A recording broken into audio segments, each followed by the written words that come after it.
Radar, powered by Jim Hudson Automotive Group. Welcome back, and welcome to those of you who are just now joining us after watching the National Women's Soccer League. And while Labor Day is the unofficial end of summer, fall is still a great time to get outside. But ticks are out and looking to feed on humans and transmit diseases. In this safety alert, experts are weighing in on how to stay safe from ticks. He's looking at ticks here under the microscope, but it is a tick commonly found in our area. So you can see the back, its legs, feeding structure up at the top. Ticks are surging, and with them, concerns of tick-borne illness. This summer, the CDC is reporting the highest number of ER visits due to tick bites since 2019. Experts are sounding the alarm for what you need to know. Dr. Thomas Hart is an assistant professor at Johns Hopkins Bloomberg School of Public Health, studying ticks and tick-borne disease transmission.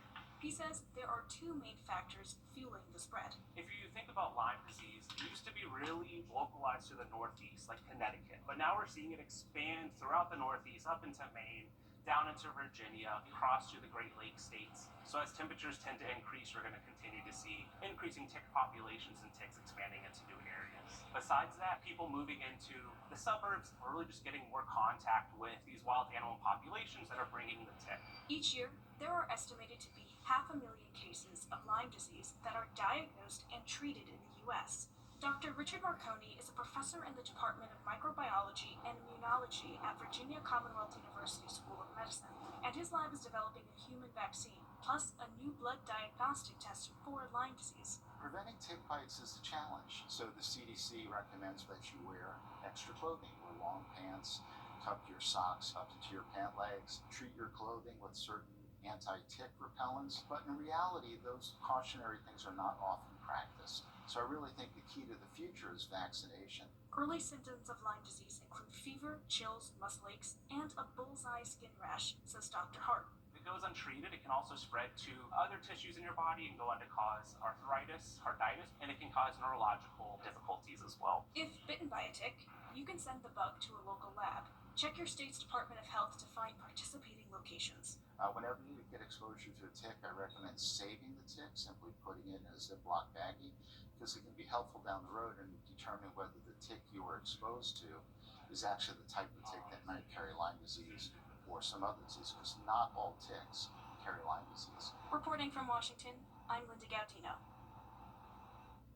And another potential danger of tick bites, especially in the CSRA, is alpha-gal syndrome. Emory University is tracking the Lone Star tick, which causes the syndrome in Georgia. They say Augusta and the surrounding areas are in the danger zone. Alpha-gal syndrome makes you dangerously allergic to red meat, and it can take weeks for symptoms to show up. It's also not reported to the Department of Public Health in Georgia and South Carolina. The ticks can be identified by a white star on their back. You can find more information about alpha-gal syndrome on our website by searching alpha-gal. And Taylor Fresh Foods is recalling one of its salad kits due to the potential of undeclared ingredients. Now, the recall is just for the Taylor Farms honey balsamic salad kit. The company says the salad dressing in the kit is actually the Asian sesame ginger dressing and not the honey balsamic vinaigrette dressing. The dressing may include sesame and soy. The kits were sold in 25 states, including Georgia. The best if used by date is up to and including September 4th. Consumers should throw away the kit and can get a refund at the store they purchased it from. But don't go far. We'll be right back. For over 30 years, I was on my way to take my son to school, and this guy rear-ended us. I will never be able to get that day back, but getting the maximum compensation makes it all easier. If you've been in an accident, please call Mike Costello Law Firm. Welcome back. A Bainbridge mom is turning heartbreak into hope after her newborn daughter spent days fighting for her life in the NICU. Now she's launching a project to help other families facing the same struggles. Brianna Shaw shares more about her journey. Everybody else's world was turning, but ours was just standing still. Allie Price gave birth to her daughter Lydia nearly 10 months ago. Lydia was born one day early, but with life-threatening complications.